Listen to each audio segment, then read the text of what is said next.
is a very powerful lesson that we all need to understand. In the image of the United National Congress, the Member of Parliament for Faizabad, Dr. Lackram Bodoe. A very pleasant good evening to all of you who have joined us tonight on your radio, television, Facebook, YouTube, and other platforms to our UNC Monday Night Virtual. Good evening to the political leader of the United National Congress, to our UNC family, and to my constituents in Faizabad. And good evening to the members of the media. Tonight, we in the United National Congress, as a responsible political party, observing the health protocols, come to you once again from a virtual platform as we, as a nation, continue to battle the COVID-19 pandemic. As the official opposition of Trinidad and Tobago, we continue to fulfill our responsibility of holding this government to account for their policies and actions, as well as representing the interests and concerns of you, the citizens of this land. Tonight, I wish to deal with some issues surrounding this government's management of the COVID-19 pandemic, together with some issues in the health sector, which affect many of you on a daily basis. So tonight, I ask, what is the real state of play with regards to the COVID-19 situation in Trinidad and Tobago? We have crossed 1,750 deaths, with over 58,000 confirmed cases. We seem stuck at just over 600,000 vaccinated persons, and we are told that the intensive care units in the parallel healthcare system are filled to capacity. Very worrisome indeed. And all of this is happening in the knowledge that the Delta variant of the SARS-CoV-2 virus, the virus that is responsible for the pandemic, is being detected in increasing numbers. So the questions that must be asked are these. Has this PNM government done enough to protect our population from the onset of this pandemic? Is this government doing enough to treat the moderately and severely ill COVID-19 patients in a manner that will give them a better fighting chance of survival? And can this PNM government take us safely out of this pandemic? For many of you listening and viewing, I suspect that your answer is no. I just want to talk a little bit about this parallel healthcare system. At the start of the pandemic, the country was in the fortunate position of having extra infrastructure capacity to create a parallel healthcare system. We had the 230-bed Couva Hospital built under the visionary Kamla Prasad Bisesa as Prime Minister of the People's Partnership Government in 2015. Unfortunately left to rot for 5 years under this PNM government, but thankfully rescued by the COVID-19 pandemic for the service of the people of Trinidad and Tobago, a hospital which has formed the backbone in the fight against the COVID-19 pandemic. This PNM government met facilities at the Cora and Augustus Long hospitals, which were refurbished in 2013 and 2014 by the People's Partnership Government, and which were easily brought into the parallel healthcare system. And of course, the Arima and Point Fortin hospitals, both started by the People's Partnership Government in 2015, were finally finished in 2020, just in time to be added to the parallel healthcare system. So the infrastructure was already there, but questions are being asked about whether the process used by this government to battle COVID is taking us into a better place anytime soon. The limited COVID-19 testing at public health facilities in the early stages and the delay in approving private facilities to do testing may have contributed to giving us a false sense of security with regards to low numbers. This is a situation that exists even now, with long waits for PCR results in the clogged public system. The Delta variant, more highly transmissible, more deadly, is more widespread than the official figures show, since only a certain percentage of COVID-positive cases are sent for genetic testing. A critical step in curbing spread is widespread testing with timely results, and I emphasize timely results, In this way, the isolation can be started sooner to limit spread, and of course, treatment can be implemented with a chance of saving more lives. Patients waiting for COVID-10s for 2 and 3 days to get their PCR results is unsatisfactory and dangerous, and this practice still continues. I ask that the consideration be given to utilizing the spare capacity in the private sector if you have to get faster results so we can get better at managing this COVID-19 pandemic. So COVID-19 infections are increasing in Trinidad and Tobago, with 264 new infections reported on average each day in the past few days. In September, we had 5,862 infections and 191 deaths.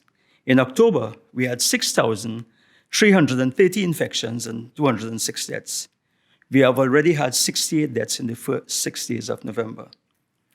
This means 132 infections per 100,000 people reported in the last 7 days.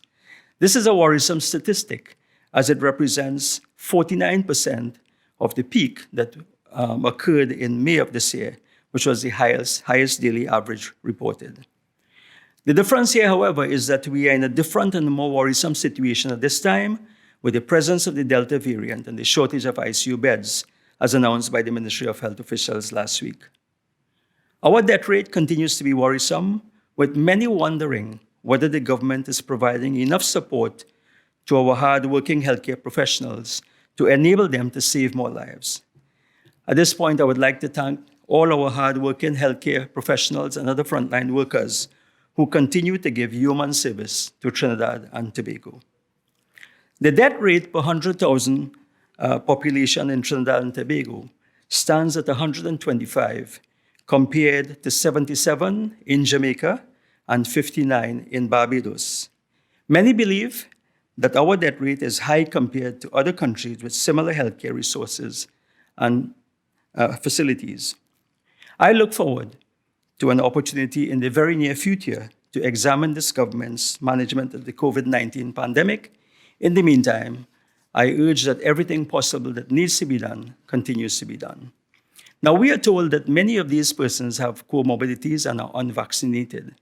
So we come back to 2 issues which have not been treated or dealt with by this PNM government. The issue of treating with comorbidities in the primary healthcare system over the past few years, and I'm talking about prior to COVID, and of course the issue now that we are seeing where you have a lot of unvaccinated individuals contracting COVID and occupying our hospital beds, especially our ICU beds.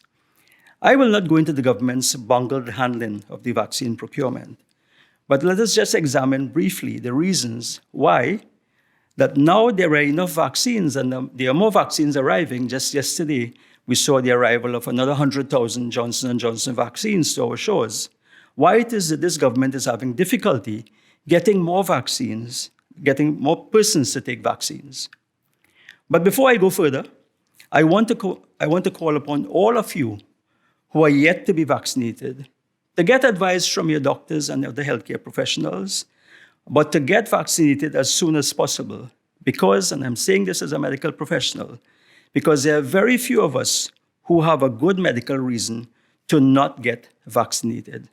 So I'm using this opportunity again to appeal to all of you out there who have not yet been vaccinated to give it serious consideration in view of these rising numbers and the Delta variant in our presence. Now, this issue of vaccine hesitancy was brought to the government's attention in February of 2021, when the results of a University of the West Indies survey was presented at a Ministry of Health joint UWI meeting. And this survey revealed that 62% of Trinidadians and Tobagonians were not willing to take the vaccine. So this is not news to us now. This was something that we knew way back in February of 2021. So I asked the question, what did the government do to treat with this information? What was the role of the minister responsible for communications in addressing this gap? Surely it appears that the government's communication strategy fell down. If the strategy was for the Prime Minister to buff citizens every Saturday afternoon at his media conference in the hope that it would convince the hesitant and the uncertain, then our current unsatisfactory vaccination rate shows that this was a failed strategy.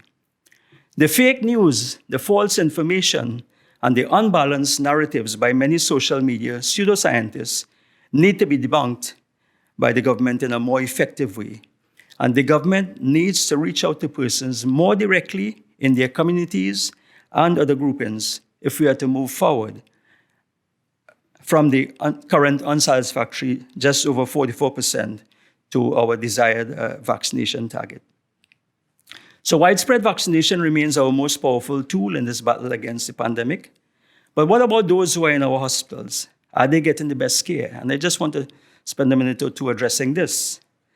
And I want to call upon the government not to skimp on useful but sometimes expensive drugs like tocilizumab, which is a drug that can save lives. And I'm told that sometimes this drug is in short supply. Whether it is a world supply chain issue, whether the government is not spending the money is a question that needs to be raised.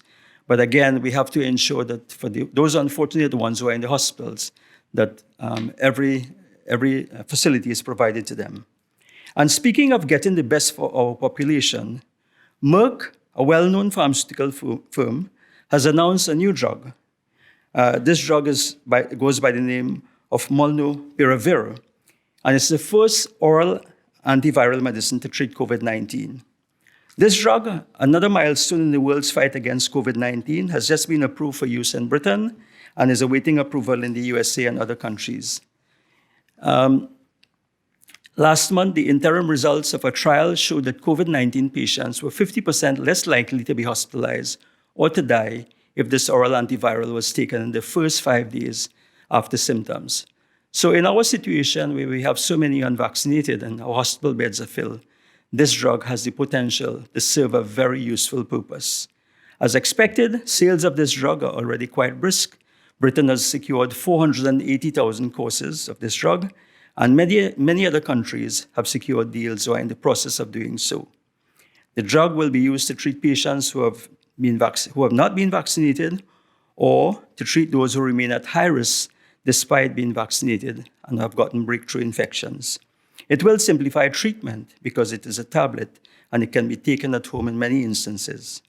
So global demand will be high, but Merck has increased its production and interestingly has licensed the drug to be made by others, including 5 Indian manufacturers of low-cost generic drugs.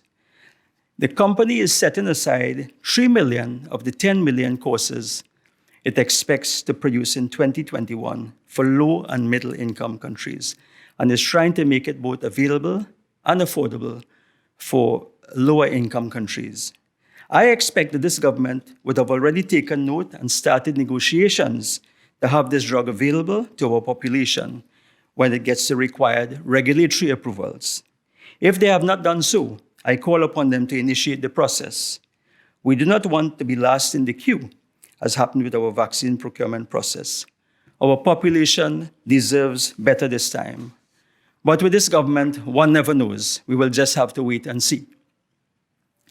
I also call upon the government to ensure that the most experienced doctors and nurses are available to treat patients in the HDU and the ICU departments. One can only hope that the redeployment of a team of senior and experienced doctors from the Couva Hospital earlier this year, without proper explanation and apparently against their will, is not leaving ill patients at this facility at any disadvantage. I am told that anyone who disagrees with the CEO at the NCRHA is promptly removed from their position. And I hope that this was not the case and will not be the case in the future. I move on to some issues in the Southwest Regional Health Authority. And I want to refer to a Guardian newspaper article by Radhika De Silva a few days ago entitled, SWRHA Boss Bans All Short-Term Hiring. The article says that the SWRHA HR department is barred from engaging in short-term employment for all categories of monthly paid staff. The article further quotes the CEO as saying, this applies to any locum medical practitioners, short-term hires for nurses or non-clinical staff for either COVID-related or regular services. Now, many junior doctors who form the backbone of the healthcare system fall into this category, as well as some of the retired midwives who are yet to be replaced and who handle the district health services. Whilst I agree that it is demoralizing, insulting, and counterproductive to engage these professionals on month-to-month arrangements, I trust that jobs will not be lost and service to patients not compromised, and that this measure is intended to rationalize and regularize the job status of those affected. I invite the Minister of Health to exercise his oversight powers to ensure that these measures will be effected in a fair, transparent, and equitable manner, and that patient services will not be further compromised. And whilst Minister Dayal Singh has his attention focused on the SWRHA, he also needs to tell us whether it is true that the contract of a senior manager holding a key position in the SWRHA executive is being renewed simply on the basis that the person is related to a senior board member. And this is despite the fact that the person is under investigation by the HR department. If this is true, then this reeks of nepotism in the hiring practices of the SWRHA, and I urge the Minister to investigate this matter as a matter of urgency. As I close, I want to debunk a myth about the frequent boasts of the Minister of Health and this government that the parallel healthcare system has allowed the regular healthcare system to run at normal levels. There is nothing further from the truth. Patients and their relatives will tell you of their long waiting times for clinic visits and surgeries. In many instances, anesthetists and other staff from the regular system are deployed to the parallel system, forcing the cancellation of surgeries and increasing waiting times. Ironically, our most vulnerable in this pandemic, those with diabetes, heart conditions, kidney disease, and other chronic non-communicable diseases, are being failed by the system and are getting more sick while they wait longer for treatment. Better arrangements by the regional health authorities and more resources need to be provided by the government to prevent more of our non-COVID patients from falling through the cracks. The $6 billion annual expenditure in the public health sector is not bringing benefit to many of these patients, some of whom become blind whilst awaiting cataract surgery, and some die whilst awaiting heart procedures. The failure of this government to provide a cardiac catheterization laboratory at the San Fernando General Hospital to service persons with heart problems in the Southwest region is nothing short of scandalous. The space was identified at the San Fernando General Hospital and plans left in place for this project by the People's Partnership Government under then Prime Minister Kamala Persad-Bissessar since 2015. I call upon the Prime Minister Rowley, to have a heart, put a hold on one of your government's other vanity projects and to start the cath lab in San Fernando General Hospital now. I thank you, ladies and gentlemen.